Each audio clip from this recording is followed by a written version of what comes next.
तो हेलो दोस्तों, कैसे हैं आप लोग। उम्मीद करते हैं बढ़िया होंगे और अपनी पढ़ाई को बहुत ही ज़बरदस्त तरीके से कर रहे होंगे। तो हाजिर हैं आपके लिए एक और बेहतरीन वीडियो लेकर, जहां पर आज हम लोग आपका द्विघात समीकरण प्रश्नावली 4.3 को पूरी तरीके से सॉल्व करने वाले हैं। तो चलिए हम लोग प्रश्नावली 4.3 को पूरी तरीके से सॉल्व करते हैं। उससे पहले, अगर आप कक्षा 10वीं के विद्यार्थी हैं और इस साल 2026 का बोर्ड पेपर देने वाले हैं, तो आपको हम बता दें कि हम अपने चैनल पर मैथ और साइंस पूरी तरीके से फ्री ऑफ कॉस्ट एकदम बिल्कुल मुफ्त में पढ़ा रहे हैं। जहां पर हम मैथ आपको चौथा पाठ पढ़ा रहे हैं, आज ये पाठ समाप्त हो जाएगा। इससे पहले हमने 4.2 पढ़ाया, 4.1, यानी इससे पहले सारी क्लासेस हमने करवा दिया है। अगर आपको क्लास देखना है तो आप प्लेलिस्ट में चले जाइए और वहाँ पर आपको सारी क्लासेस मिल जाएंगी, ठीक है। और अगर आप साइंस पढ़ना चाहते हैं तो साइंस में हमने 3 पार्ट फिजिक्स पढ़ा दिया है, एक पार्ट हमने केमिस्ट्री पढ़ाया है जिसका पार्ट 1 वीडियो अपलोड हो चुका है, उसका पार्ट 2 अभी हम लोग बना देंगे। क्योंकि केमिस्ट्री में जो पहला आपका पार्ट है, रासायनिक अभिक्रियाएं एवं समीकरण, उसका पहला पार्ट तो हमने बना दिया है, उसका दूसरा पार्ट रह गया है, उसको हम लोग बहुत ही जल्द अपलोड कर देंगे और आप वहाँ से देख सकते हो, ठीक है। तो चलिए आज की वीडियो में बहुत ही शानदार तरीके से हम लोग प्रश्नावली 4.3 को समाप्त करने वाले हैं। बहुत से ऐसे विद्यार्थी होते हैं जो गणित से डरते हैं या जिनको लगता है कि गणित बहुत ही ज़्यादा कठिन है। उनको हम बता दें कि गणित कठिन नहीं होता, बस समझ समझ का फेर होता है। आप कोशिश करिए, आपको ज़रूर आएगा, ठीक है। और एकदम बेहतरीन तरीके से आएगा। कभी हम भी गणित को लेकर डरा करते थे, बट आज हम आपको पढ़ा रहे हैं, इसका मतलब कहीं ना कहीं हमने उस चीज़ को फेस किया है और उसको कहीं ना कहीं हमने हराया है। तब जाकर आज हम आपको यहाँ पर पढ़ा रहे हैं, नहीं तो हम भी ऐसे कभी गधे हुआ करते थे। गणित से हमको भी कहीं ना कहीं डर लगता था। लेकिन आज हम आपको बहुत ही बेहतरीन तरीके से वीडियो प्रोवाइड करा रहे हैं और सारी चीज़ों को यहाँ पर आपके डाउट को सॉल्व कर रहे हैं। क्योंकि कहीं ना कहीं हमारे मन में ये था कि जिस तरीके की प्रॉब्लम हम फेस कर रहे हैं उसी तरीके की प्रॉब्लम बहुत सारे स्टूडेंट फेस करते हैं। वो या तो टीचर से नहीं पूछ पाते, या तो डरते हैं, अपने यार दोस्तों से पूछते हैं तो उनको लगता है कि जो जिनसे पूछते हैं उनको लगता है कि अरे हम बता देंगे तो हमारा ये उसके पास चला जाएगा, वगैरह वगैरह बहुत सारी ऐसी चीज़ें होती हैं। तो वो बेचारे थोड़ा सा दब के रहते हैं और बोर्ड पेपर में उनका अच्छा नंबर नहीं आ पाता है। इसी वजह से हमने स्टार्ट किया है कक्षा 10वीं का मैथ और साइंस शुरू से पढ़ाना। क्योंकि हमारा उद्देश्य है कि कोई भी बच्चा ऐसा ना हो जो बोर्ड पेपर में बैठे और इनको इन 2 सब्जेक्ट में दिक्कत हो। बाकी सब्जेक्ट को तो किसी न किसी तरीके से पढ़ लेता है, लेकिन मैथ और साइंस, देखिए मैथ को आप रट नहीं सकते। ऐसा नहीं है कि मैथ याद करने वाला सब्जेक्ट है, उसको बैठे और पन्ना पलटे याद हो गया, नहीं।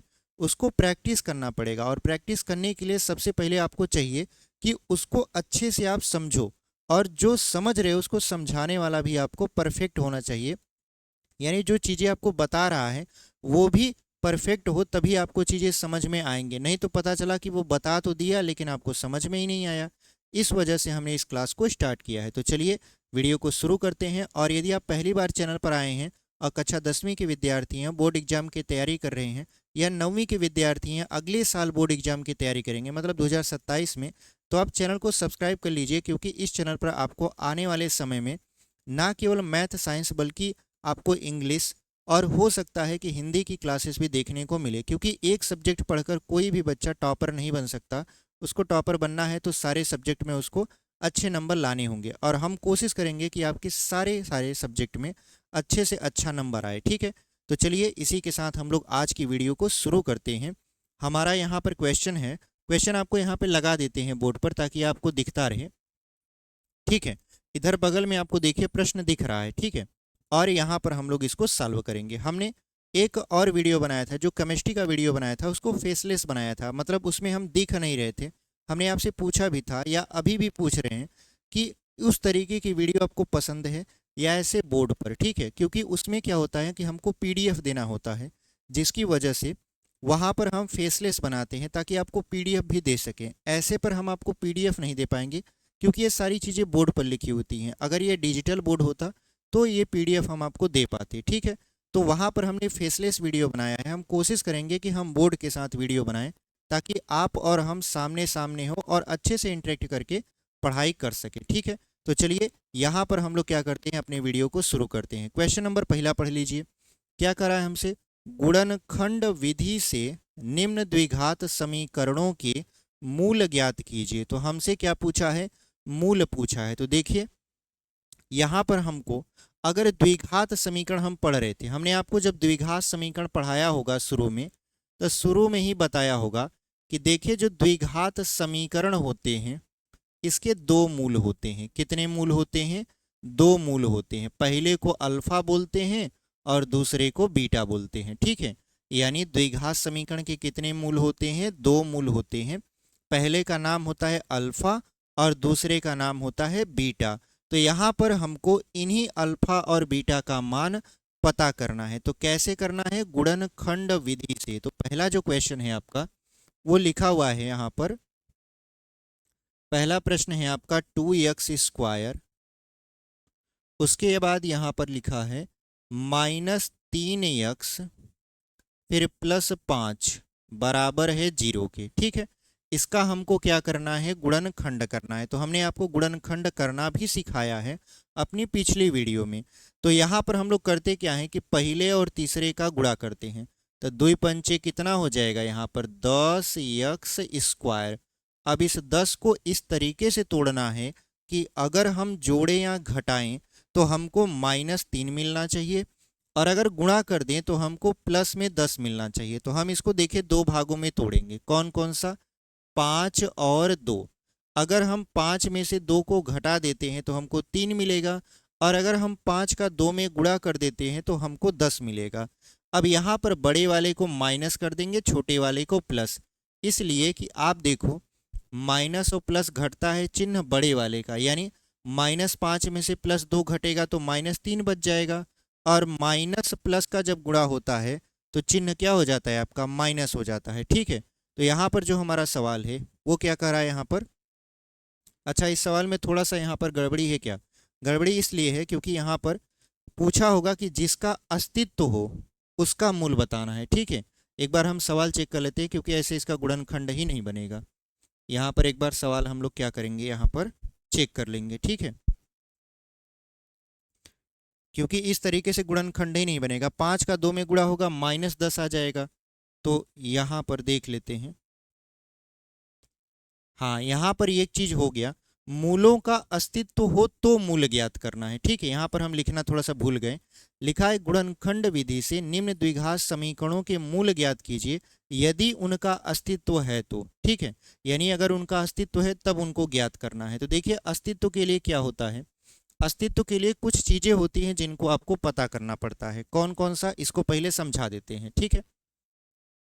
पहले ये बता देते हैं कि मूलों का अस्तित्व आप कैसे चेक करोगे, क्योंकि यहाँ पर हम जो ऊपर लिखे हुए थे सवाल, वहाँ पर हम ये नहीं लिखे थे कि मूलों का अस्तित्व क्या होगा, जिसकी वजह से हम डायरेक्ट इसको हल करना शुरू कर दिए।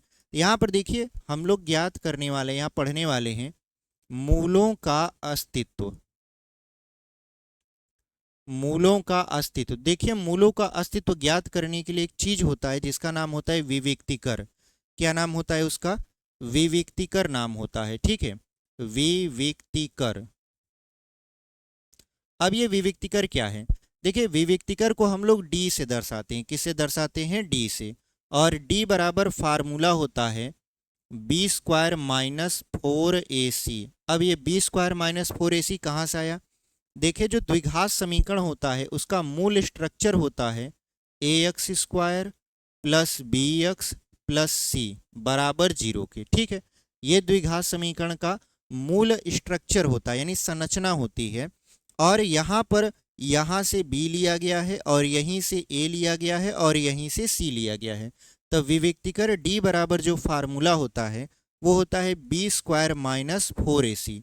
अब ये जो d है इसके मान पर डिपेंड करता है कि जो समीकरण है उसका मूल होगा या नहीं होगा, यानी उस समीकरण का मूल निकाला जा सकता है या नहीं निकाला जा सकता। किस पर डिपेंड करेगा, ये विविक्तिकर डी पर। देखिए विविक्तिकर डी का मान 2 या 3 बार हम लोग यहाँ पर निकालेंगे। कैसे, देखिए अगर आपने b² - 4ac का मान निकाला और वो मान अगर 0 से बड़ा हो गया, किससे बड़ा हो गया, 0 से बड़ा हो गया, तब तो मूल का अस्तित्व होगा, यानी तब यहाँ पर मूलों का अस्तित्व होगा। तो आप लिख सकते हो यहाँ पर मूलों का अस्तित्व होगा, यहाँ पे लिख भी देते हैं, ठीक है, यहाँ पे लिख देते हैं मूलों का अस्तित्व होगा, ठीक है। कब? जब आप बी स्क्वायर माइनस 4ac का मान निकालोगे और वो मान 0 से क्या हो जाए, बड़ा हो जाए, उस समय मूलों का अस्तित्व होगा। और ये जो मूल होंगे ये वास्तविक होंगे। कैसे होंगे? वास्तविक और असमान होंगे। कैसे होंगे? वास्तविक और असमान। यानी जो मूल होंगे वो कैसे होंगे? मूल जो होंगे वो वास्तविक होंगे और असमान होंगे। अभी हम आपको सवाल में सारी चीज़ें समझाएंगे, फिलहाल आप इतना समझते जाइए। हमने बी स्क्वायर माइनस 4ac का मान निकाला और देखा कि वो 0 से बड़ा है, तो हम लिखेंगे कि जो मूल होगा उसका तो अस्तित्व होगा ही, लेकिन वो मूल कैसा होगा? वास्तविक होगा और असमान होगा। इतना बात समझ में आया? अब हम फिर से निकालेंगे। अगर हम बी स्क्वायर माइनस 4ac का मान निकाल दिए और वो 0 के बराबर आ गया, किसके बराबर आ गया? 0 के बराबर आ गया, तो हम लोग कहेंगे इस कंडीशन में भी मूलों का अस्तित्व है। मूलों का अस्तित्व है, ठीक है। मूलों का हमारा क्या है? अस्तित्व है। लेकिन ये मूल अब कैसे होंगे? तो ये मूल आपके मूल जो होंगे वो होंगे वास्तविक और बराबर होंगे। कैसे होंगे? वास्तविक होंगे और बराबर होंगे। इतनी बात समझ में आई? यानी अगर हम बी स्क्वायर माइनस 4ac का मान निकालें और वो मान 0 के बराबर आ जाए, किसके बराबर आ जाए? 0 के बराबर आ जाए, तो हमारा मूलों का अस्तित्व तो होगा ही, और ये जो मूल हैं ये वास्तविक होंगे और बराबर होंगे। इतना बात समझ में आया? अब चलते हैं यहाँ पर तीसरा कंडीशन। अगर हम बी स्क्वायर माइनस 4ac का मान निकालें और उसका मान 0 से छोटा आने लगा, यानी उसका मान माइनस में आने लगा, तो हमारा मूलों का अस्तित्व नहीं होगा। जब बी स्क्वायर माइनस 4ac का मान 0 से छोटा आने लगता है तो मूलों का अस्तित्व नहीं होता। यानी जो मूलों का अस्तित्व है, तो लिख देंगे यहाँ पर मूलों का अस्तित्व नहीं होगा, ठीक है। और उस कंडीशन में जो आपके मूल होंगे, यहाँ पर लिख देंगे, जो मूल होंगे वो कैसे होंगे? वो मूल काल्पनिक होंगे। कैसे होंगे? काल्पनिक। मूल कैसे होंगे? काल्पनिक होंगे। तो ये बात आप ध्यान में रखिएगा, ये सारी चीज़ें बोर्ड पेपर में पूछी जा सकती हैं, ठीक है। दे देगा अगर, यानी क्वेश्चन ऐसे दे देगा। अगर हम यहाँ पे लिखें क्वेश्चन थोड़ा सा, जैसे क्वेश्चन हमने यहाँ पे लिख दिया बी स्क्वायर माइनस 4ac बराबर 0, ये क्वेश्चन लिख दिया और आपसे पूछ लिया चार ऑप्शन में मूल बराबर होंगे, मूल बराबर असमान होंगे, मूलों का अस्तित्व नहीं होगा या काल्पनिक मूल होगा, तो आप उस पर टिक करिएगा मूल बराबर और समान होंगे, ठीक है। तो ऐसे क्वेश्चन बोर्ड पेपर में पूछा भी है और पूछ भी सकता है, ध्यान दीजिएगा इस चीज़ को, ठीक है। तो हमने आपको बताया मूलों का अस्तित्व क्या होता है। तो तीन कंडीशन होता है, विविक्तिकर के द्वारा हम लोग समझ सकते हैं कि मूलों का अस्तित्व होगा या नहीं होगा। हमने कहा तीन कंडीशन कौन कौन सा है, तो तीनों कंडीशन हमने यहाँ पर आपको बारी बारी से समझा दिया। तीसरा जो कंडीशन है, यानी अगर विविक्तिकर का मान माइनस में आने लगा तो आप समझ जाइए कि उसका मूल का अस्तित्व नहीं होगा, ठीक है। बाकी सब में मूल का अस्तित्व होगा। इतना बात समझ में आया? अब इसको हम लोग इरेज कर देते हैं और बढ़ते हैं अपने सवाल पर, ठीक है। तो यहाँ पर क्या करेंगे, हम लोग सवाल को यहाँ पर लिखेंगे और इसको कर देते हैं इरेज।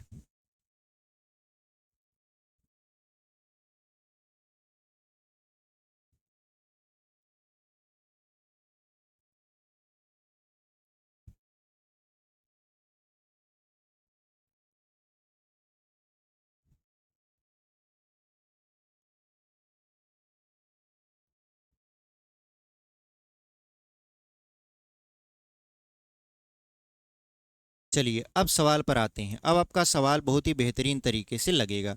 जैसे जो हमारा पहला सवाल था वो क्या था आपका? पहला सवाल था आपका 2x² माइनस 3x प्लस 5 बराबर 0। ठीक है, प्लस 5 बराबर क्या है आपका 0। तो सबसे पहले इसको हल करने से पहले हम लोग क्या करेंगे, इसके मूलों का अस्तित्व है या नहीं है जांच करेंगे। ठीक है, जांच करने के लिए क्या होगा कि x² का जो गुणांक होता है उसको a से दर्शाते हैं, x का गुणांक b और ये c होता है।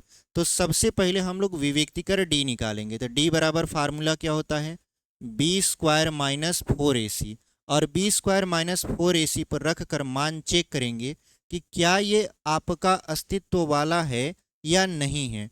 जैसे अगर b का मान रखेंगे तो b का मान है देखिए -3। जो भी चीज़ें यहाँ पर गुणांक में हम लेते हैं चिन्ह के साथ काउंट करते हैं, हमने बहुपद में भी आपको सिखाया था, द्विघात में भी यहाँ पर सिखा रहे हैं। ठीक है, तो ये हो जाएगा आपका 3 का स्क्वायर माइनस में 4 गुणते ए का मान कितना है 2 है और c का मान है 5। तो d का मान अगर हम निकालें तो d बराबर 3 त्रिक्का हो जाएगा 9 माइनस 4 दूनी 8, 8 पंच 40, तो ये हो जाएगा 40।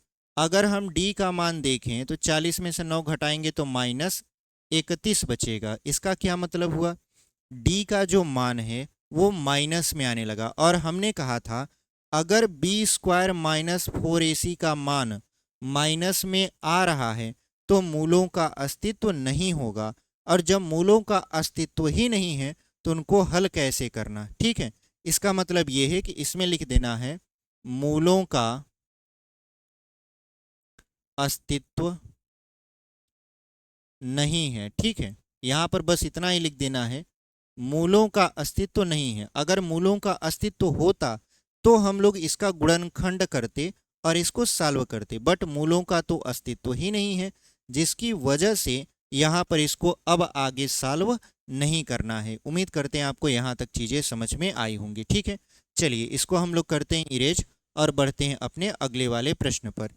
और अगर आपको कोई भी डाउट रहे तो आप कमेंट के नीचे यानी कमेंट बॉक्स में अपनी समस्या को लिख सकते हो कि सर हमको ये नहीं समझ में आया या हमको ये सवाल बता दीजिए। हम कोशिश करेंगे कि आपके सवाल को हम पूरी तरीके से बता पाएँ। ठीक है, चलिए इसको हम लोग यहाँ पर मिटा देते हैं। और एक चीज़ और, कल की वीडियो में हमने आपको बताया था कि हमने टेलीग्राम चैनल भी आपके लिए बनाया है, जहां पर हम समय समय बोर्ड पेपर से रिलेटेड जानकारियां आपको देते रहेंगे, और वहां पर आपको पीडीएफ या नोट्स जो भी हम दे पाएँ वो आपको वहां पर देंगे। तो आप इस वीडियो के नीचे डिस्क्रिप्शन बॉक्स में आप जब जाएंगे तो वहां पर आपको टेलीग्राम चैनल का लिंक मिल जाएगा, आप टेलीग्राम चैनल को ज्वाइन कर लीजिए। ठीक है, कैसे टेलीग्राम चैनल को ज्वाइन करना है कल हमने बताया था कि प्ले स्टोर पर आप जाइए, टेलीग्राम सर्च करिए, टेलीग्राम आ जाएगा, वहाँ पर आप इसको डाउनलोड कर लीजिए। डाउनलोड करने के बाद जैसे आप व्हाट्सअप में रजिस्टर करते हैं अपने मोबाइल नंबर से, वैसे ही वहाँ पर आप अपने मोबाइल नंबर से रजिस्टर कर सकते हैं टेलीग्राम चैनल पर। वानी टेलीग्राम आपके मोबाइल में मतलब चलने लगेगा, और आप जैसे ही हमारे लिंक पर क्लिक करेंगे वहाँ पर आपको तुरंत हमारे चैनल पर वो पहुँचा देगा। ठीक है, तो इस तरीके से आप टेलीग्राम चैनल हमारा ज्वाइन कर सकते हो। देखिए यहाँ पर जो अगला प्रश्न है दूसरा वाला, उसको हम लोग कैसे सॉल्व करेंगे। दूसरा लिखा है 3x² माइनस 4 अंडर रूट में 3x फिर प्लस 4 बराबर कितना है 0 के है। ठीक है, तो यहाँ पर यह सवाल लिखा हुआ है, पूछा है कि इसका अस्तित्व है तो गुणनखंड विधि से आप क्या करिए इसके मूल ज्ञात कर लीजिए। ठीक है, तो सबसे पहले हम लोग चेक करेंगे कि क्या इसका अस्तित्व है या नहीं है। तो अस्तित्व चेक करने के लिए विविक्तिकर लगाते हैं। विविक्तिकर d बराबर होता है b² माइनस 4ac। तो d बराबर क्या हो जाएगा, देखिए ये है आपका a, ये b है और ये पूरा c है। ठीक है, अब यहाँ पर क्या करते हैं b का मान देखिए है -4 अंडर रूट में 3 और इसका स्क्वायर कर देंगे -4 गुणते a का मान कितना है 3 है और c का मान कितना है 4 है। तो यहाँ पर हमने इस मान को रख दिया बहुत ही बेहतरीन तरीके से। ठीक है, अब क्या करते हैं d बराबर अगर देखेंगे तो माइनस का स्क्वायर प्लस हो गया, 4 का स्क्वायर 16 हो जाएगा, गुणते अंडर रूट 3 का स्क्वायर 3 ही होता है, और यहाँ पर 4 तिहाई 12 12 चौक 48 हो जाएगा, और यहाँ पर 16 तियाँ 48, तो ये भी आपका 48 हो गया और ये भी 48 हो गया। तो प्लस 48 और माइनस 48 क्या हो जाएंगे, कट जाएंगे, यानी डी का मान कितना हो जाएगा आपका, 0 हो जाएगा। डी का मान कितना हो जाएगा, 0 हो जाएगा। और जब डी का मान 0 हो जाता है तो हमने आपको बताया था कि मूलों का अस्तित्व तो होगा, लेकिन साथ साथ मूल आपके बराबर भी होंगे। ठीक है, यानी इसके जो मूल आएंगे वो बराबर आएंगे और इसके मूल वास्तविक भी होंगे, यानी मूलों का अस्तित्व भी होगा और ये आपस में बराबर भी आएंगे। देखिए, जब भी डी का मान 0 आए, आप समझ जाइए जिस समीकरण को आप लेकर हल कर रहे हो वो समीकरण या तो a प्लस बी का होल स्क्वायर है या a माइनस बी का होल स्क्वायर है। जैसे यहाँ पर इस समीकरण को हमने लिया है और इसको हल किया तो d का मान कितना आया, 0। इसका मतलब ये है कि या तो ये a प्लस बी का होल स्क्वायर बनेगा या तो ये a माइनस बी का होल स्क्वायर बनेगा। तो आप यहाँ पर अगर ध्यान से देखो तो हम इसको क्या कर सकते हैं, देखिए लिखा है 3x स्क्वायर, तो 3x स्क्वायर को क्या लिख सकते हो आप, अंडर रूट में 3x का ऐसे स्क्वायर। आप इसको लिख सकते हो कि नहीं, आप कहोगे सर बिल्कुल लिख सकते हैं। उसके बाद -2 गुणत्ते अंडर रूट में 3x गुणत्ते 2 लिख सकते हो, किसको, इस 4 अंडर रूट 3x को। क्या लिखे आप, 2 दूना 4 अंडर रूट 3x, यानी मान में कोई परिवर्तन नहीं हुआ, हमने इसको फार्मूला के रूप में बैठा दिया है। और यहाँ प्लस 4 है तो 4 का स्क्वायर मतलब 2 का स्क्वायर, 4 का स्क्वायर नहीं 2 का स्क्वायर करेंगे तो 4 हो जाएगा, बराबर किसके, तो बराबर ये है 0 के। ठीक है, बराबर किसके हो जाएगा, ये 0 के। अब यहाँ पर देखिए फार्मूला बन रहा है किसका, a square minus 2ab plus b square का।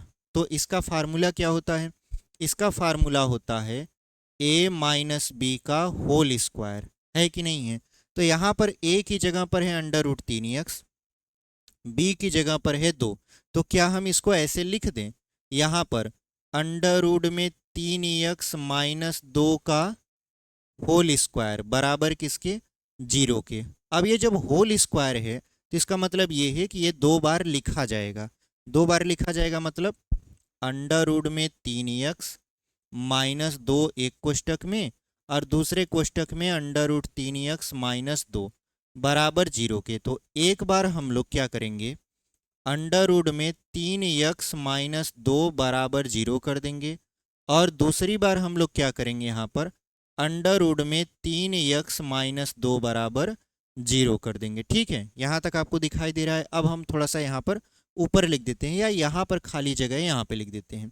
देखिए, अगर हम यहाँ पर -2 को उस तरफ लेकर जाएंगे तो ये हो जाएगा अंडर रूट 3x बराबर 2, और इधर भी सेम प्रक्रिया होगा, अंडर रूट 3x बराबर कितना, 2 हो जाएगा। ठीक है, x की वैल्यू अगर यहाँ से निकालो तो x बराबर हो जाएगा 2 बटा अंडर रूट में 3, और यहाँ पर x बराबर हो जाएगा 2 बटा अंडर रूट में 3, यानी x की कितनी वैल्यू आई, 2 वैल्यू आई और दोनों बराबर आई। देखिए 2 बटा अंडर रूट 3 और 2 बटा अंडर रूट 3, इसका मतलब ये है कि हमने शुरू में ही बताया था कि अगर d का मान 0 आ जाता है तो मूलों का अस्तित्व तो होगा ही, साथ में मूल आपके वास्तविक भी होंगे और बराबर होंगे। तो यहाँ पर देखिए मूल वास्तविक भी हैं और बराबर भी हैं। और एक चीज़ और नोट करिएगा, जब भी d का मान 0 आए तो जिस समीकरण को आप लेकर हल कर रहे हो वो या तो प्लस यानी a प्लस बी का होल स्क्वायर में बनेगा या तो वो a माइनस बी के होल स्क्वायर में बनेगा। उसका गुणनखंड करने के चक्कर में मत पड़िएगा, सिंपल फार्मूला पर बैठाइएगा जैसे हमने बैठाया है और आराम से आपका सवाल हल हो जाएगा। इसको चाहते तो हम गुणनखंड विधि से भी हल कर सकते थे, बट अगर हमारा काम हो जा रहा है तो हम लोग यहाँ पर चीज़ों को सॉल्व कर दिए। ठीक है, चलिए इसको हम लोग क्या करेंगे, यहाँ पर मिटा देंगे। अच्छा, कुछ लोग सोचेंगे कि सर ये तो फार्मूला है, गुणनखंड तो है ही नहीं। देखिए हम गुणनखंड ही किए हैं, यहाँ पर जब आप इसको हल करोगे तो लास्ट में आपका यही आएगा।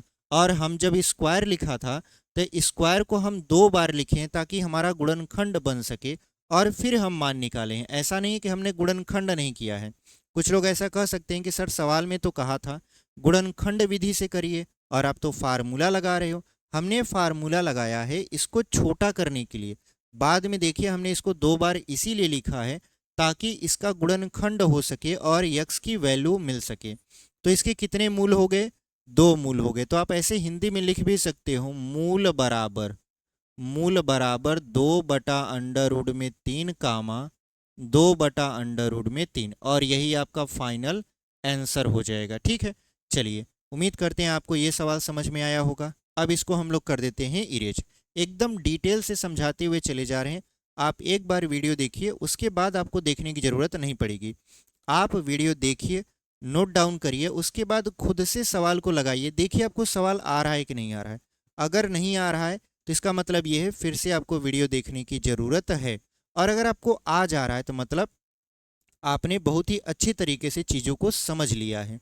चलिए इसको यहाँ पर हम लोग क्या करते हैं, इरेज कर देते हैं और बढ़ जाते हैं आगे। इसको यहाँ पर हम मिटा देते हैं।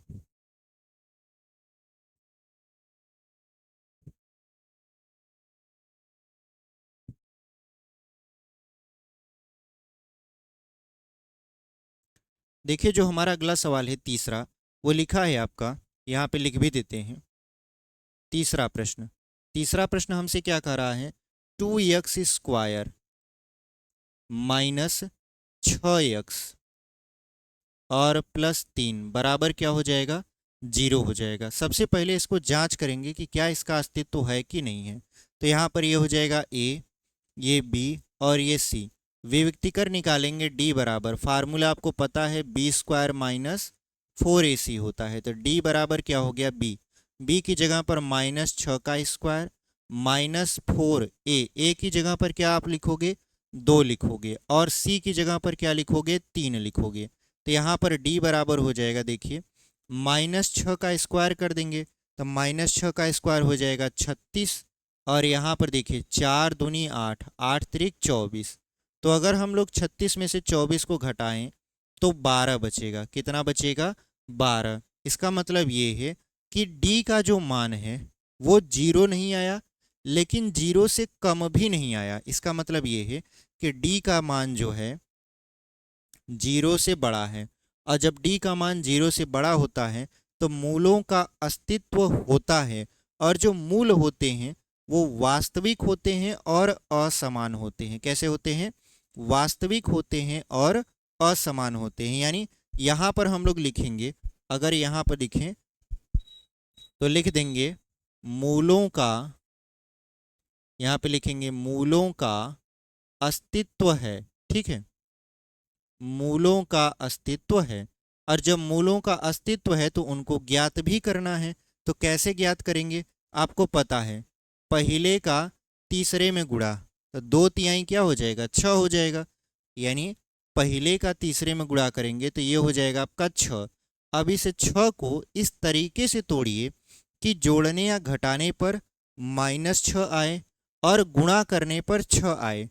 अब आप कंफ्यूज हो जाओगे, क्यों, क्योंकि 6 जो टूटेगा वो या तो 1 और 6 में टूटेगा या तो 2 और 3 में टूटेगा। इसके अलावा ये किसी में टूट नहीं सकता। यानी देखिए 1 6 में तोड़ेंगे तो 6 1 कम 6 हो जाएगा, यानी गुणनफल तो आ जा रहा है, लेकिन अगर इसको जोड़ेंगे घटाएंगे, जैसे इसको जोड़ेंगे तो 7 हो जाएगा और घटाएंगे तो 4 हो जाएगा, सॉरी 5 हो जाएगा। जबकि लाना क्या है, हमको 6 लाना है। इसका मतलब ये है कि 1 और 6 में आप इसे तोड़ नहीं सकते। फिर 2 और 3 में तोड़ोगे, जब आप इसे 2 और 3 में तोड़ोगे तो 2 × 6, यानी 2 में 3 का गुणा कर दोगे 6 आ जाएगा। लेकिन अगर आप 2 और 3 को जोड़ोगे, जैसे 2 और 3 आप जोड़ दिए तो 2 और 3 कितना हो जाएगा, 5 हो जाएगा, और अगर आपने घटा दिया तो 1 मिलेगा। लेकिन हमको क्या लाना है, 6 लाना है, वो भी माइनस में। इसका मतलब ये है कि ये आपका साधारण विधि से गुणनखंड नहीं होगा। अब आप कहोगे सर जब ये साधारण विधि से नहीं होगा तो क्या इसके लिए कोई और विधि है? जी हाँ, बिल्कुल, इसके लिए एक और विधि है जिसको हम लोग बोलते हैं श्रीधराचार्य विधि। क्या बोलते हैं इसको? श्रीधराचार्य विधि बोलते हैं। ठीक है, क्या बोल देंगे इसको हम लोग? श्रीधराचार्य विधि। अब ये श्रीधराचार्य विधि क्या होता है, देखिए श्रीधराचार्य विधि, या इसको बोलते हैं द्विघाती सूत्र।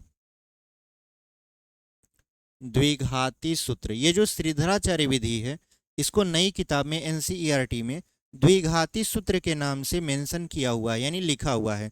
अब ये होता क्या है कि जैसे हमको यक्स की वैल्यू निकालनी है, मूल हमारा यक्स निकालना है, तो यक्स बराबर फार्मूला इसमें क्या होता है, minus B plus minus root में बी स्क्वायर माइनस 4ac बटा 2a। ठीक है, ये हमारा क्या होता है, श्रीधराचार्य विधि का फार्मूला होता है, जिसे आप द्विघाती सूत्र भी बोल सकते हो। अब यहाँ पर इसी फार्मूले में हमको ए का मान, बी का मान और सी का मान रखना होगा। तो चलिए रख देते हैं। जैसे यक्स बराबर अगर हम देखें तो माइनस बी का मान कितना है, -6 है, तो यहाँ पे लिख देंगे -6, फिर प्लस माइनस रूट में बी स्क्वायर माइनस 4ac। तो देखिए यहाँ पर आपने बी स्क्वायर माइनस 4ac का मान निकाल के रखा है ऑलरेडी, कितना आया है, 12 आया है। तो या तो आप डायरेक्ट यहाँ से रख दीजिए, या तो आप फिर से कर लीजिए। जैसे अगर हम फिर से करना चाहें तो b का मान है -6 का स्क्वायर -4 गुणते ए का मान कितना है, 2 है, 2 रख दिए, गुणते सी का मान कितना है, 3 है, तो 3 रख दिए, बटा में क्या हो जाएगा 2 गुणते ए का मान कितना है, 2 है। ठीक है, तो हमने यहाँ पर इसको रख दिया। अब इसको हल करेंगे, जो उत्तर आएगा वही हमारा आंसर हो जाएगा। तो यहाँ पर यक्स बराबर क्या होगा, minus minus plus 6 plus minus root में क्या हो जाएगा, 6 छक्का 36 माइनस 24, क्योंकि देखिए 4 दूना 8, 8 त्रिक 24, और बटे में हो जाएगा 4। इतना बात समझ में आया। अब इसको हम लोग यहाँ पर आगे हल कर देते हैं। देखिए अब हम लोग इसको आगे हल करेंगे। आगे कैसे हल करेंगे, 36 में से 24 को घटाएंगे तो 12 मिलेगा। कितना मिलेगा, 12। तो यक्स बराबर यहाँ पर 6 हो जाएगा, फिर प्लस माइनस 12 बटा में हो जाएगा 4। अब यहाँ पर जो रूट में 12 लिखा हुआ है, अगर आपको दिख नहीं रहा है तो हम यहाँ पर क्वेश्चन को थोड़ा सा छिपा देते हैं ताकि आपको दिखे। ठीक है, यहाँ पर हमने क्वेश्चन को छिपा दिया है, अब आपको दिख रहा है। ठीक है, अब यहाँ पर क्या हो गया, 6 प्लस माइनस रूट में 12 फिर बटा में 4। अब 12 का वर्गमूल निकाल लीजिए, तो 12 का वर्गमूल हो जाएगा आपका कितना, प्लस माइनस 2 अंडर रूट में 3 और बटे में है आपका 4। अब देखिए इसमें कुछ कॉमन मिल रहा है क्या, तो कहोगे हाँ सर 2 कॉमन मिल रहा है। तो यक्स बराबर हम देखें 2 कॉमन ले लें तो यहाँ पर बचेगा 2 तिहाई 6, यानी 3 प्लस माइनस अंडर रूट में 3 और बटे में 4। क्या करना है हमको, 2 से अगर ये कट रहा है तो काट देंगे, 2 दूना 4, तो यक्स बराबर हो जाएगा आपका 3 प्लस माइनस अंडर रूट में 3 बटे 2 हो जाएगा। ठीक है, ये हमारा किसका मान आ गया, यक्स का मान आ गया। लेकिन आपको पता है कि इसमें 2 मूल होते हैं, एक अल्फा और एक बीटा, यानी यक्स की 2 वैल्यू आनी चाहिए। आप कहोगे सर ये तो एक ही आया, नहीं, ये 2 वैल्यू है। कैसे, अगर आप यहाँ पे देखो तो ये प्लस और माइनस में है, इसका मतलब ये है एक बार हमको प्लस में काउंट करना है और एक बार हमको माइनस में काउंट करना है। तो यक्स बराबर क्या हो जाएगा, यहाँ पर अगर हम प्लस में काउंट करें तो 3 प्लस अंडर रूट 3 बटा 2 हो जाएगा, और अगर हम एक बार माइनस में काउंट करें तो यक्स बराबर हो जाएगा 3 माइनस अंडर रूट 3 बटा 2। यानी इसके जो 2 मूल हैं वो कितने हैं, 3 प्लस अंडर रूट 3 बटा 2, दूसरा 3 माइनस अंडर रूट 3 बटा 2। इसी को हम लोग अल्फा और बीटा बोल सकते हैं। उम्मीद करते हैं आपको यहाँ तक समझ में आया है, और यही आपका क्या हो जाएगा, फाइनल आंसर हो जाएगा। ठीक है, यहाँ से हमारा सवाल शुरू हुआ था, यहाँ पर हमने ख़त्म कर दिया। ठीक है, एकदम बेहतरीन तरीके से आपको समझाते हुए चल रहे हैं। कहीं पर कोई भी दिक्कत अगर आपको आती है समझने में, कमेंट बॉक्स में आप अपना प्रश्न जरूर रखिए, हम उसको जरूर सॉल्व करने की कोशिश करेंगे। ठीक है, पहला सवाल में 3 सवाल था, पूरी तरीके से हमने समाप्त कर दिया। चलिए बढ़ते हैं अपने दूसरे क्वेश्चन पर। यहाँ पर आपके स्क्रीन पर क्वेश्चन हम फिर से लगा देते हैं। देखिए क्वेश्चन लगा दिए, अब दूसरा क्वेश्चन आ गया। ठीक है, इसको हम लोग करेंगे इरेज, तब तक आप दूसरा क्वेश्चन पढ़ सकते हो।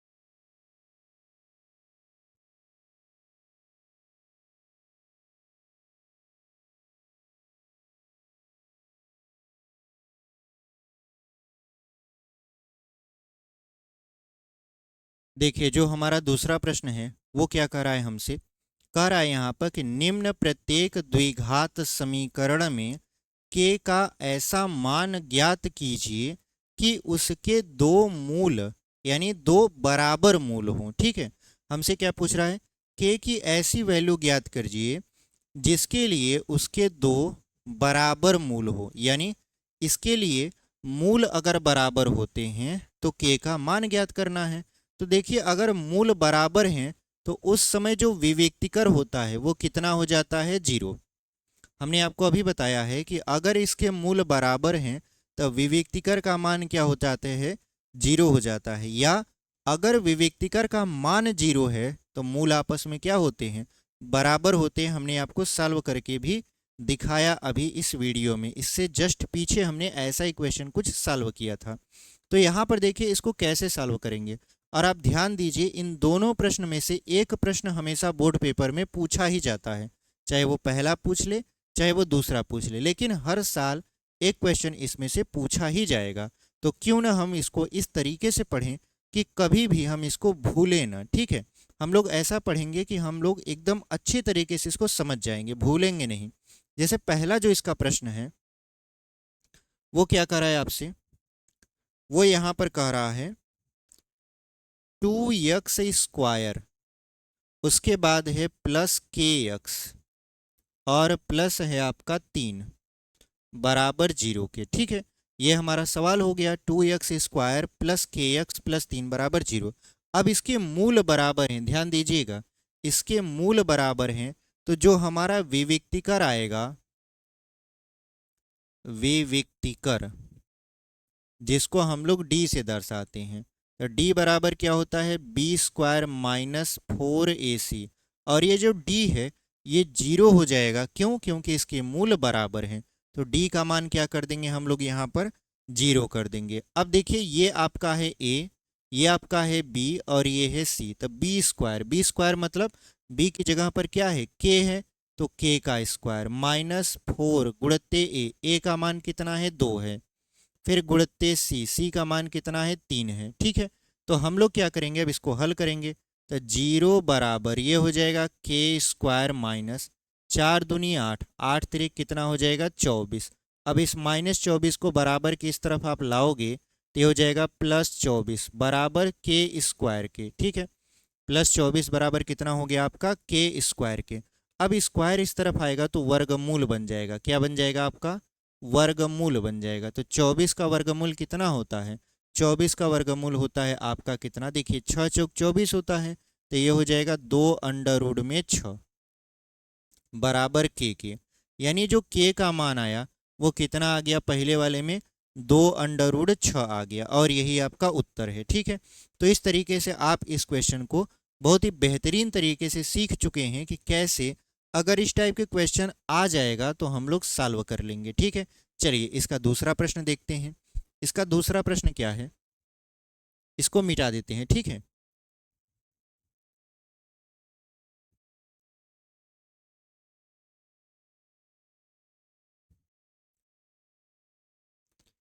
देखिए जो हमारा दूसरा प्रश्न है वो क्या कर रहा है आपसे, kx, यानी दूसरा जो हमारा प्रश्न है वो हमसे कहा kx कोष्टक में x-2,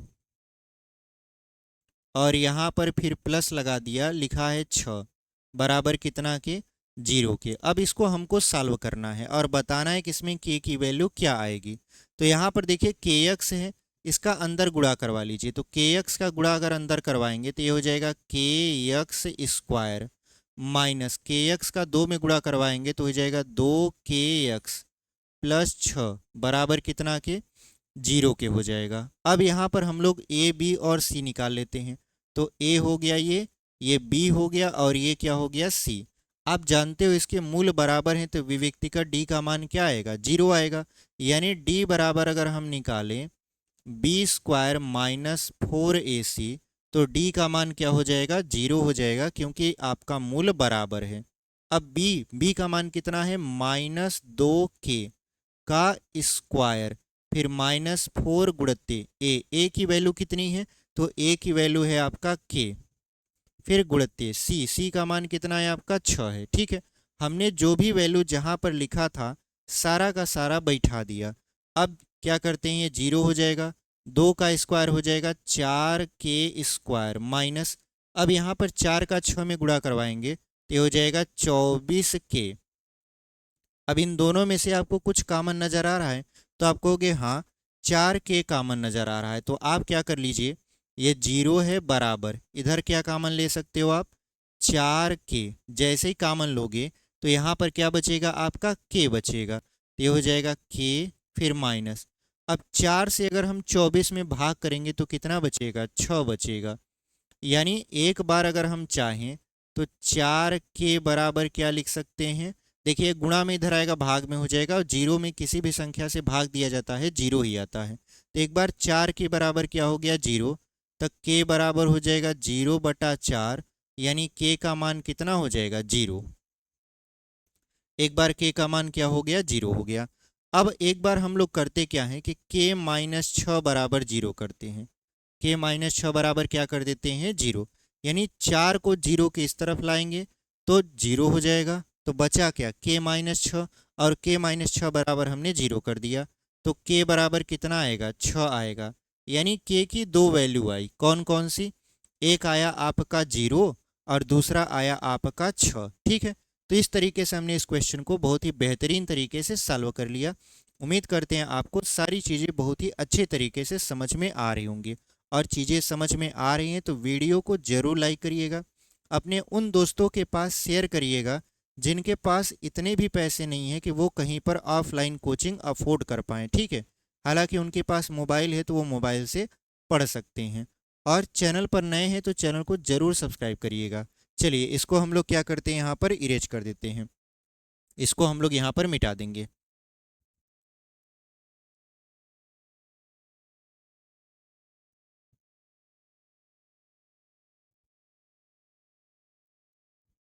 देखिए जो हमारा अगला प्रश्न है उसको हम लोग यहाँ पर आपकी स्क्रीन पर लगा देते हैं।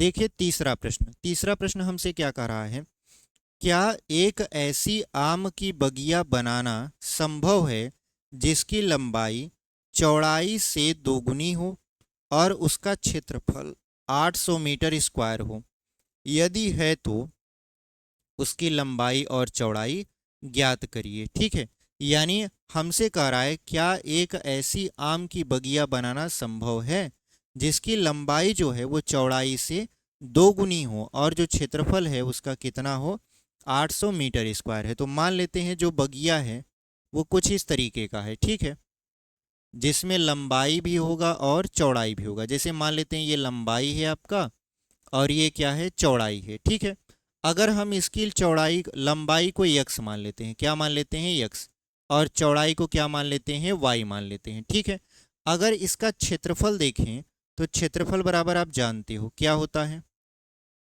क्षेत्रफल बराबर होता है लंबाई गुणे चौड़ाई। ठीक है, तो यहाँ पर क्षेत्रफल कितना दिया है इसका, 800 मीटर स्क्वायर, कितना दिया है आपका 800 मीटर स्क्वायर। लंबाई कितना है, तो लंबाई हमने यक्स माना है, फिर गुणे चौड़ाई हमने क्या माना है वाई। यानी अगर हम इसका गुणा करा देंगे तो ऐसे लिख सकते हैं यक्स वाई बराबर 800, इसको मान लेंगे समीकरण नंबर 1। इतना बात समझ में आया। उसके बाद कहा है कि इसकी जो लंबाई है वो चौड़ाई का दोगुना है। तो लंबाई कौन है, यक्स है, यहाँ पे लिख देते हैं लंबाई क्या है आपका यक्स है और चौड़ाई वाई है। तो जो लंबाई है वो चौड़ाई का दोगुना है, तो चौड़ाई वाई है तो वाई का ये दोगुना हो जाएगा। ठीक है, अब क्या करेंगे, यहाँ पर इसको मान लेंगे समीकरण नंबर 2 मान लेते हैं। क्या मान लेते हैं, समीकरण नंबर 2 मान लेते हैं। ठीक है, अब करना क्या है, इसको हल करना है। अब इसको हल कैसे करेंगे कि आप समीकरण 2 का मान कहाँ रख सकते हो, समीकरण 1 में, यानी जहाँ पर यक्स लिखा है आप यक्स की जगह पर क्या लिख सकते हो, 2y लिख सकते हो। तो लिख दीजिए, यहाँ पे लिखेंगे समीकरण 2 का मान समीकरण 1 में रखने पर, समीकरण 2 का मान कहाँ रख देते हैं हम लोग, समीकरण नंबर 1 में। समीकरण नंबर 1 है क्या, यक्स वाई बराबर है 800। ठीक है, यक्स वाई बराबर कितना है 800, जहाँ पर x की जगह पर हम क्या लिखने वाले हैं 2y, फिर गुणे y बराबर कितना हो जाएगा 800 हो जाएगा।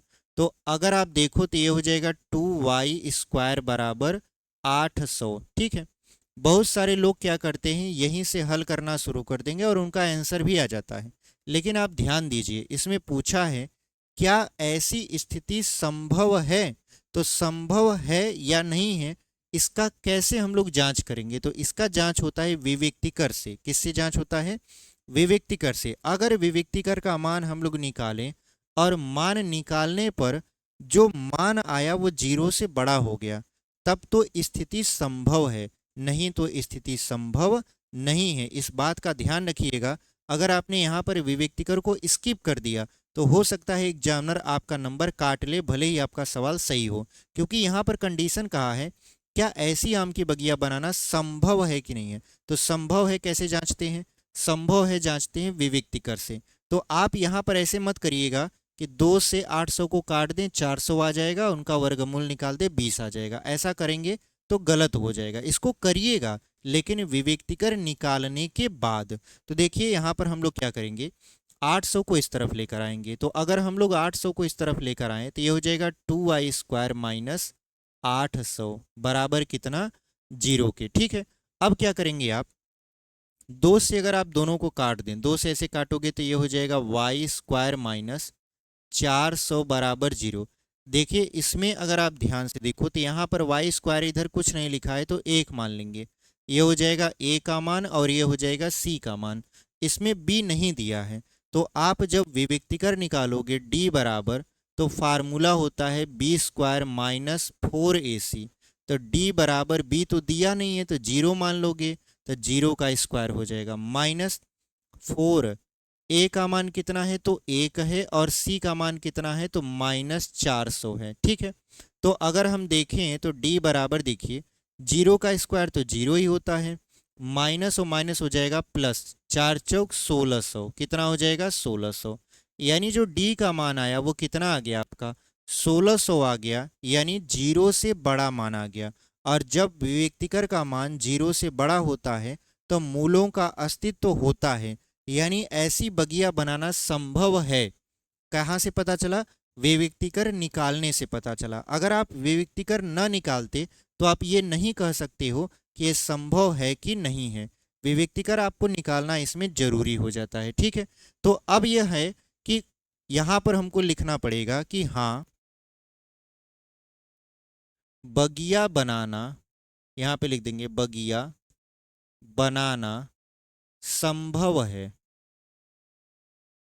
क्यों संभव है? क्योंकि जो d का मान है वो 0 से क्या है बड़ा है, यानी मूलों का अस्तित्व है। ठीक है, अब जब संभव है तो कह रहा है कि यदि है तो उसकी लंबाई और चौड़ाई ज्ञात कीजिए।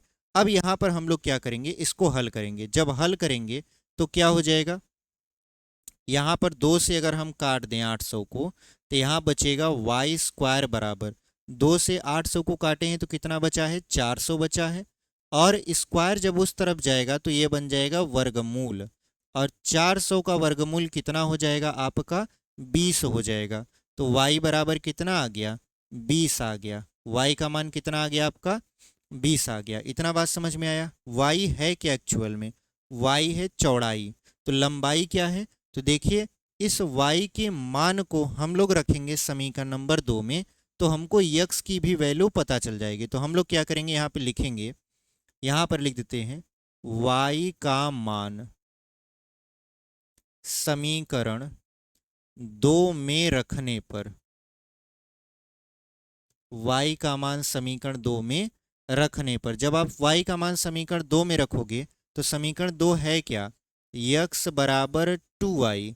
तो x बराबर 2 गुणित y, y का मान आपने कितना निकाला है 20 निकाला है, तो यहाँ पर क्या हो जाएगा आपका 20 हो जाएगा। तो x बराबर हो जाएगा 20 दूना 40, यानी इसकी जो लंबाई है वो कितना हो जाएगा 40, और यहाँ पर मीटर लिख दीजिएगा, और जो चौड़ाई है वो है y, और y का मान कितना है 20 मीटर। यानी जो आपका लंबाई है वो आ गया 40 मीटर और जो चौड़ाई है वो आ गया आपका 20 मीटर। तो इस तरीके से हमने इस सवाल को सॉल्व कर लिया। उम्मीद करते हैं आपको समझ में आया होगा। बहुत ही बेहतरीन तरीके से हमने सारे स्टेप्स को फॉलो करके पूरा का पूरा सवाल लगाया है, कहीं पर भी कोई भी स्टेप हमने नहीं छोड़ा है।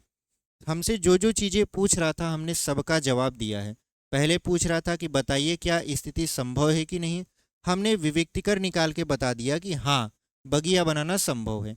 दूसरा हमसे पूछ रहा था कि अगर ये संभव है तो इसकी लंबाई और चौड़ाई ज्ञात कीजिए।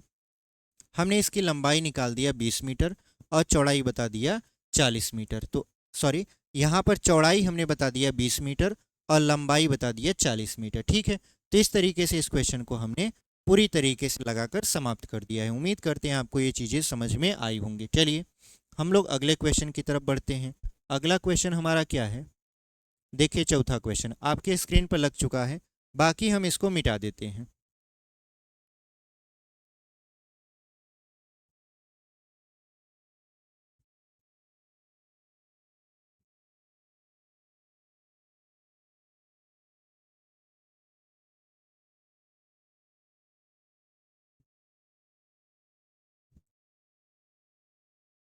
देखिए हमारा जो अगला प्रश्न है वो क्या कर रहा है हमसे, यहाँ पर क्या निम्न स्थिति संभव है। यहाँ पर भी हमसे क्या पूछा है, स्थिति संभव है या नहीं। संभव है या नहीं इसको कैसे पता करते हो, विविक्तिकर से। ठीक है, फिर आगे क्वेश्चन कर रहा है यदि है तो उनकी वर्तमान आयु ज्ञात कीजिए। दो मित्रों की आयु का योग 20 वर्ष है। 4 वर्ष पूर्व उनकी आयु वर्षों में का गुणनफल 48 था। ठीक है, तो यहाँ पर कह रहा है कि दो मित्रों की वर्तमान आयु का योग जो है वो 20 वर्ष है। 4 वर्ष पूर्व उनकी आयु का जो गुणनफल था वो 48 था। तो उनकी वर्तमान आयु ज्ञात कीजिए अगर स्थिति संभव है तो देखिए यहाँ पर हम लोग क्या करेंगे, सबसे पहले मानेंगे। देखिए दो आपके क्या हैं, मित्र हैं। और जब दो मित्र हैं तो मान लेते हैं ये पहला मित्र है और ये दूसरा मित्र है। इन दोनों की आयु का योगफल कितना है, 20 वर्ष है। तो हमको नहीं पता कि पहले मित्र की आयु क्या होगी, दूसरे मित्र की आयु क्या होगी। तो हम लोग मानेंगे कि माना पहले मित्र की आयु है x वर्ष, तो दूसरे की कितनी हो जाएगी। तो जो कुल योग है उसमें से पहले वाले को घटा दीजिए तो दूसरे वाले का पता चल जाएगा। तो दूसरे मित्र की आयु कितना हो जाएगा, 20 माइनस x वर्ष। यहाँ पर लिख भी सकते हो आप ऐसे, माना पहले मित्र की आयु, मित्र की वर्तमान आयु, ऐसे लिख सकते हो आप। वर्तमान आयु बराबर कितना, x वर्ष। ठीक है, उसके बाद आप लिख सकते हो दूसरे मित्र की वर्तमान आयु बराबर कितना, तो 20 माइनस x और यहाँ पे लिख सकते हो वर्ष में। ठीक है, ये इनकी वर्तमान आयु है। अब वर्तमान से 4 साल पीछे चलते हैं। क्यों, क्योंकि कहा है 4 वर्ष पूर्व उनकी आयु का गुणनफल 48 था। तो वर्तमान से हम लोग कहाँ चलते हैं, 4 साल पीछे चलते हैं। तो यहाँ पे लिख देंगे 4 वर्ष पूर्व, यहाँ पे लिखेंगे 4 वर्ष पूर्व। ठीक है, 4 वर्ष पूर्व यानी 4 साल हम लोग पीछे चलते हैं। तो 4 वर्ष पूर्व अगर देखें तो पहले मित्र की आयु, पहले मित्र की आयु बराबर क्या हो जाएगा, x। अब 4 साल पीछे जा रहे हैं तो -4 कर देंगे और यहाँ पर लिख दीजिए आप वर्ष। उसके बाद आप क्या लिखोगे, दूसरे मित्र की वर्तमान आयु, दूसरे मित्र की वर्तमान आयु नहीं, दूसरे मित्र की आयु 4 साल पहले कितनी रही होगी। तो दूसरे मित्र की आयु क्या हो जाएगी, 20 माइनस x और -4 इसमें से और घटा देंगे तो क्या हो जाएगा, 20 में से 4 जाएगा बचेगा 16 माइनस x और यहाँ पर वर्ष लिख देंगे। इतनी बात समझ में आई। अब कह रहा है कि इनकी आयु का जो गुणनफल है वो कितना है, 48 है। मतलब पहले का और दूसरे मित्र का आयु का गुणनफल करवा दिया जाए तो वो कितना है, 48 है। तो चलिए करवा देते हैं। तो यहाँ पर पहले मित्र की आयु 4 साल पहले क्या है, x माइनस 4, फिर गुणे दूसरे मित्र की वर्तमान आयु, वर्तमान नहीं 4 साल पहले आयु है 16 माइनस x और ये बराबर किसके हो जाएगा, 48 के हो जाएगा। ठीक है, इसको हल करते हैं तो यक्स का 16 में गुणा कराएंगे 16x माइनस यक्स का यक्स में गुणा यक्स स्क्वायर, माइनस 4 का 16 में गुणा तो 16 चौका 64 हो जाएगा, माइनस में माइनस माइनस प्लस, और ये हो जाएगा 4x बराबर कितना 48 के। ठीक है, तो अगर आप देखो तो 16x और 4x जुड़कर कितना हो जाएगा 20x minus x square minus 64 बराबर कितना है 48 के। अब ये जो आपके माइनस हैं उसको उस तरफ भेजिए, तो जो माइनस है वो प्लस हो जाएंगे और जो प्लस है वो क्या हो जाएंगे माइनस हो जाएंगे। जैसे यहाँ पर माइनस एक्स स्क्वायर है बराबर के उस तरफ जाएगा तो प्लस एक्स स्क्वायर हो जाएगा, ये माइनस प्लस 20x है बराबर के उस तरफ जाएगा तो माइनस 20x हो जाएगा, ये माइनस 64 है बराबर के उस तरफ जाएगा तो प्लस बन जाएगा, और ये प्लस 48 तो है ही उस तरफ। ठीक है, अब इसको क्या करिए जोड़ दीजिए 64 और 48 को, तो ये हो जाएगा आपका x square minus 20x plus, अब देखिए 8 4 12 हो जाएगा, 6 4 10 और 1 11 बराबर किसके 0 के। अब यहाँ पर जब द्विघात समीकरण हमारा बन गया तो इसको हल नहीं करने लगना है, सबसे पहले जांच करना है कि क्या इसका अस्तित्व है या नहीं है। अगर अस्तित्व है तब इसको आगे हल करना है, और अगर अस्तित्व नहीं है तो इसको हल नहीं करना है। ठीक है, यानी तब हम लोग कह देंगे ऐसी स्थिति संभव ही नहीं है। तो चलिए हम लोग क्या करते हैं यहाँ पर इसका विवेक्तिकर निकालते हैं। क्या निकालते हैं विवेक्तिकर, क्योंकि उसी से पता चलता है कि इसका अस्तित्व है या नहीं है। तो विवेक्तिकर का फार्मूला हमने आपको बता रखा है, d बराबर क्या होता है बी स्क्वायर माइनस 4ac, यही फार्मूला होता है। अब इसी फार्मूला पर हम लोग क्या करेंगे यहाँ पर चीज़ों को बैठाएंगे। तो यहाँ पर हम लोग क्या कर देंगे, जो जगह खाली बची हुई है उसको हम लोग यहाँ पर यूज करेंगे। तब b का मान कितना है, तो देखिए यहाँ पर ये हो जाएगा आपका a, जो कि कुछ नहीं दिया है तो यहाँ पर हम 1 मान लेंगे, ये हो जाएगा b और ये हो जाएगा c। तो हमको यहाँ पर बैठाना है बी स्क्वायर का मतलब माइनस 20 का स्क्वायर, फिर माइनस 4 गुणते ए का मान कितना है आपका, ए का मान है 1, और सी का मान कितना है तो प्लस में 112 है, तो यहाँ पर लिख देंगे 112। ठीक है, क्या लिख देंगे 112 लिख देंगे। तो d बराबर क्या हो जाएगा यहाँ पर माइनस 20 का स्क्वायर 400 माइनस, अब यहाँ पर इसका गुणा करवाएंगे तो माइनस 448 हो जाएगा।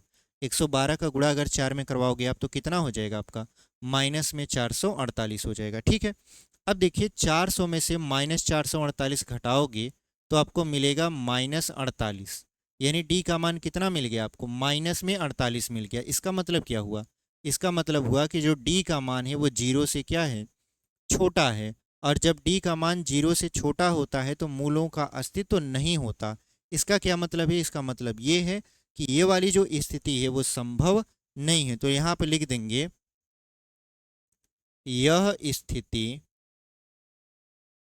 संभव नहीं है, यहाँ पे लिख देंगे संभव नहीं है। इतना बात समझ में आ गया, यानी यह स्थिति संभव नहीं है। क्यों नहीं संभव है, क्योंकि इसके मूलों का अस्तित्व ही नहीं है, तो हम लोग इसका गुणनखंड नहीं कर पाएंगे, और जब गुणनखंड नहीं कर पाएंगे तो इसका मतलब क्या हुआ कि मूलों का अस्तित्व नहीं है। ठीक है, यानी ये हल ही नहीं होगा। तो हमसे पूछा था ना क्या निम्न स्थिति संभव है, तो हम लोग लिखेंगे यह स्थिति संभव नहीं है, और ये आपका सवाल का उत्तर हो गया। फाइनल उत्तर आपका यहाँ पर मिल चुका है। तो इतना सब कुछ तामझाम करने के बाद हमको पता चला कि लास्ट में इसकी स्थिति संभव नहीं है। ठीक है, चलिए इसको हम लोग करेंगे इरेज और बढ़ेंगे अपने अगले वाले सवाल पे। देखिए 5वां सवाल हम आपके स्क्रीन पर यहाँ पर लगा दिए हैं, और इसको हम लोग क्या करेंगे इरेज कर देंगे। ठीक है, इसको हम लोग मिटा देंगे।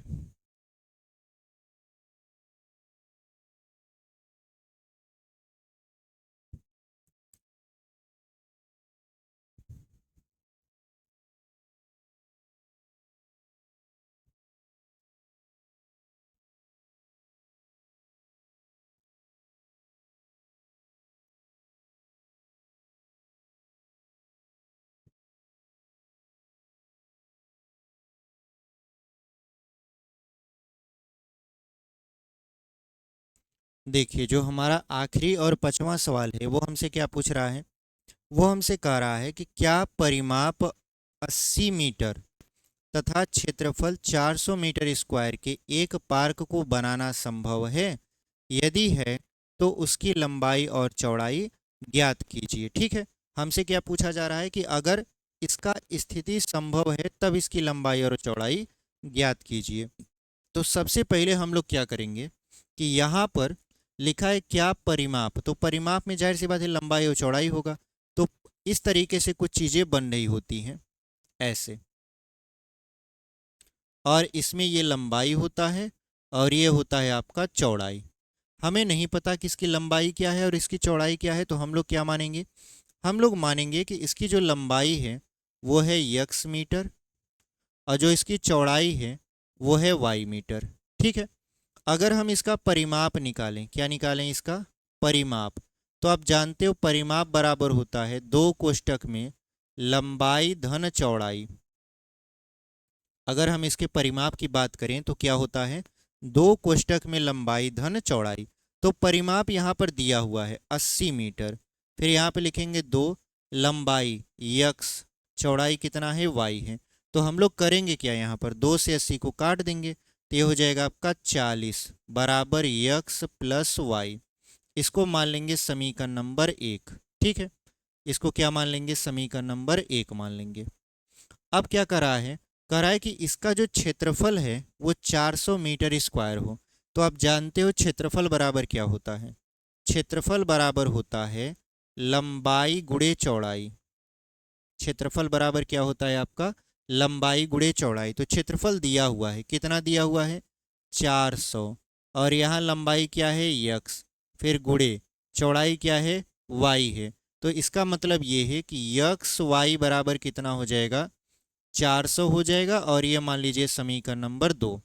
अब आप करिए क्या कि समीकरण 1 से चाहे x का मान y के पदों में चाहे y का मान x के पदों में निकाल लीजिए। ठीक है, यानी अगर हम समीकरण 1 से समीकरण 3 बनाएं तो अगर हम x का मान निकालें तो x बराबर क्या हो जाएगा, यहाँ पे लिख देते हैं पहले, समीकरण 1 से हम क्या बना रहे हैं, समीकरण 3 बना रहे हैं।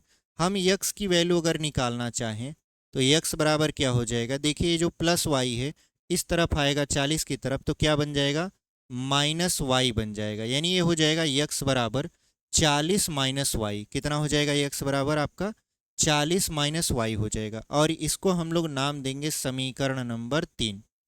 और इस समीकरण का मान हम लोग समीकरण 2 में रखेंगे। किस में रखेंगे, समीकरण नंबर 2 में। तो यहाँ पे लिख भी सकते हो आप, समीकरण 3 का मान समीकरण 2 में रखने पर, समीकरण 3 का मान हम लोग कहाँ रख देंगे, समीकरण नंबर यहाँ पर 2 में रख देंगे। ठीक है, जैसे ही 2 में रखेंगे देखिए x का मान रख रहे हैं तो x की जगह पर क्या हो जाएगा 40 माइनस वाई, फिर यहाँ पर गुणे में क्या है, गुणे में देखिए यहाँ पर y है तो y बराबर क्या हो जाएगा 400 हो जाएगा। ठीक है, अब इसको क्या करेंगे, y का अंदर गुणा करवा लेंगे। जैसे ही y का गुणा करवाएंगे हमको पता चलेगा कि y का 40 में गुणा हो रहा है और ये हो जाएगा 40y, और y का माइनस वाई में गुणा हो रहा है और ये हो जाएगा माइनस वाई का स्क्वायर बराबर कितना, ये हो जाएगा 400। इतना बात समझ में आया। अब हमको करना क्या है, इन दोनों को उस तरफ लेकर जाना है। तो ये जो माइनस है बराबर के उस तरफ जाएगा तो प्लस बन जाएगा, और ये जो प्लस है बराबर के उस तरफ जाएगा माइनस बन जाएगा, और ये 400 तो हमारे पास है ही। ठीक है, और ये बराबर किसके हो जाएगा, 0 के हो जाएगा। अब हमको करना क्या है, चेक करना है कि क्या ये स्थिति संभव है या नहीं है। संभव है या नहीं है किससे चेक करते हो आप, विविक्तिकर से। यहाँ पर हम लोग क्या निकालेंगे, विविक्तिकर निकालेंगे। विविक्तिकर आप जानते हो d होता है, और d बराबर फार्मूला b² माइनस 4ac। ठीक है, यहाँ पर जो a है ये कुछ नहीं दिया है तो हम लोग यहाँ पर 1 मानेंगे, यहाँ पर b है और ये है आपका c। तो d बराबर क्या फार्मूला होता है, d बराबर होता है b² मतलब -40 का स्क्वायर, फिर -4 गुणित a का मान कितना होता है 1 होता है, और c का मान कितना है आपका 400 है, तो 400 लिख दीजिए। यहाँ d बराबर क्या हो जाएगा, -40 का स्क्वायर करेंगे तो 1600 आएगा। कितना आ जाएगा? 1600। और -4 चौक कितना हो जाएगा? 1600 हो जाएगा। यानी डी बराबर कितना आ गया? 0। 1600 में से 1600 घट के कितना बचेगा? डी बराबर 0 बचेगा। और हमने आपको समझाया है और बताया भी है कि देखिए जब डी का मान 0 आ जाता है तो जिस समीकरण को आप लेकर हल कर रहे हो वो या तो a प्लस बी का होल स्क्वायर बनेगा या तो वो a माइनस बी का होल स्क्वायर बनेगा। तो हमारे पास समीकरण क्या था? Y square minus 40y plus 400। यहाँ पर माइनस है, इसका मतलब ये है कि ये a माइनस बी का होल स्क्वायर बनेगा। तो चलिए इसको बना देते हैं। तो यहाँ पर देखिए कहाँ पे लिख दें? यहाँ पे लिख देते हैं, यहाँ पर ही इसको लिख देते हैं। ठीक है, देखिए यहाँ पर इसको लिखते हैं कैसे? यहाँ पर है वाई स्क्वायर, यहाँ पर है, इसको लिख सकते हो आप 2 गुणित्ते 20y और प्लस 400 को लिख सकते हो 20 का स्क्वायर। तो देखिए ये बन गया आपका क्या? A square minus 2ab plus b square. Formula क्या होता है इसका? a माइनस बी का होल स्क्वायर। तो a की जगह पर आपने y लिखा, माइनस b की जगह पर आपने 20 लिखा और इसका कर दिया स्क्वायर बराबर किसके? 0 के। देखिए स्क्वायर है तो ये 2 बार लिखा जाएगा। कितनी बार लिखा जाएगा? 2 बार। यानी y माइनस 20 एक कोष्टक में, दूसरे कोष्टक में भी y माइनस 20 बराबर किसके हो जाएगा? 0 के हो जाएगा। तो एक बार हम लोग y माइनस 20 बराबर 0 लेंगे और दूसरी बार यहाँ पर भी हम लोग क्या करेंगे? y माइनस 20 बराबर 0 ही लेंगे। ठीक है, क्या लेंगे? आपका 0। तो यहाँ पर y बराबर क्या आ जाएगा? 20 आ जाएगा और इधर भी y बराबर कितना आ जाएगा? 20 आ जाएगा। इसका मतलब ये हुआ कि y के 2 मान आए, यानी इसके 2 मूल हुए। कौन कौन से? 20 और 20। और जब d बराबर 0 आता है तो हम लोग जानते हैं कि ये जो मूल होता है वो बराबर होता है, वास्तविक होता है। तो ये देखिए दोनों बराबर आ गए। अब इनमें से हम क्या करेंगे? यहाँ पर इस y का मान कहाँ पर रख देंगे? समीकरण नंबर 3 में, ताकि हमको x का मान पता चल सके। ठीक है, तो y का मान बारी बारी से हम लोग क्या करेंगे? समीकरण नंबर 3 में रखेंगे। तो चलिए रख देते हैं, यहाँ पे लिखेंगे, यहाँ पे लिख देते हैं y का मान समीकरण 3 में रखने पर, y का मान कहाँ रख देते हैं? समीकरण 3 में रखने पर। तो y का मान अगर हम लोग समीकरण 3 में रखेंगे तो समीकरण 3 है क्या? x बराबर 40 माइनस वाई। तो x बराबर एक बार हम लिखेंगे 20, y का मान तो x बराबर कितना आ जाएगा? 20 आ जाएगा। यानी जब हमने y बराबर 20 रखा तो x का मान भी कितना आ गया? 20 आ गया। एक बार फिर देखिए, y का मान आपने 2 ठो निकाला है ना, 20 और 20, तो दोनों मान रख के आपको दिखाना पड़ेगा। तो यहाँ पर x बराबर फिर से वही सारी चीज़ें लिखना पड़ेगा, x माइनस वाई की जगह पर 20। तो x बराबर क्या हो जाएगा? 20 हो जाएगा। इसका क्या मतलब हुआ? इसका मतलब ये हुआ कि इसकी लंबाई भी 20 है और इसकी चौड़ाई भी 20 है, क्योंकि हमने लंबाई माना था y मीटर और y का मान कितना आ गया? 20 और यहाँ पर मीटर लगा देंगे। तो y का मान हो गया 20 मीटर और लंबाई हमने x माना था और x का मान कितना आ गया? 20 आ गया। तो x बराबर भी क्या लिख देंगे? यहाँ पर 20 मीटर लिख देंगे। इसका मतलब ये है कि स्थिति संभव है। स्थिति क्या है? संभव है। जब यहाँ पर आपने d बराबर 0 लिखा तब भी यहाँ पे लिख देना चाहिए कि यह, लिख देना चाहिए हाँ स्थिति संभव है। ठीक है, संभव है, ऐसे आपको लिख देना है। ठीक है, कि हाँ स्थिति संभव है। जब स्थिति संभव है तो हमने इसकी लंबाई और चौड़ाई को निकाला, तो जो लंबाई है वो 20 आया और जो चौड़ाई है वो भी 20 आया। इसका मतलब ये है कि ये जो आपका पार्क है ये वर्गाकार है। कैसा है? वर्ग के आकार का है, क्योंकि वर्ग में ही लंबाई और चौड़ाई दोनों आपस में बराबर होती हैं। तो हमसे पूछ रहा था कि क्या परिमाप 80 मीटर और क्षेत्रफल 400 मीटर स्क्वायर के एक पार्क को बनाना संभव है? तो हाँ, बनाना संभव है। दूसरा हमसे पूछा था कि अगर संभव है तो उसकी लंबाई और चौड़ाई ज्ञात कीजिए। तो हमने बताया कि देखिए संभव है और उसकी लंबाई 20 मीटर होगी और चौड़ाई भी कितना होगा? 20 मीटर होगा। तो इस तरीके से हमने इस क्वेश्चन को पूरी तरीके से समाप्त कर दिया। तो आज इस वीडियो में प्रश्नावली 4.3 पूरी तरीके से हम समाप्त कर चुके हैं, या यूं कहें कि द्विघात समीकरण आपका समाप्त हो चुका है। अब जब अगली वीडियो आएगी तो अगली वीडियो में हम लोग समांतर श्रेणी, जिसको अर्थमेटिक प्रोग्रेशन बोलते हैं, उसको सॉल्व करते हुए नजर आएंगे। ठीक है, तो चलिए, यहाँ तक अगर आप हमारे साथ जुड़कर देख रहे हैं वीडियो, तो आपका बहुत बहुत धन्यवाद। और अगर आप चैनल पर नए हैं, चैनल को सब्सक्राइब नहीं किए हैं, तो चैनल को सब्सक्राइब कर लीजिए। वीडियो पसंद आ रही है तो वीडियो को लाइक कर दीजिए, अपने दोस्तों तक भी इसे शेयर कर दीजिए। तो मिलते हैं इसी के साथ एक अगले वीडियो में, तब तक के लिए धन्यवाद। ऐसी पढ़ाई करते रहिए और आगे बढ़ते रहिए।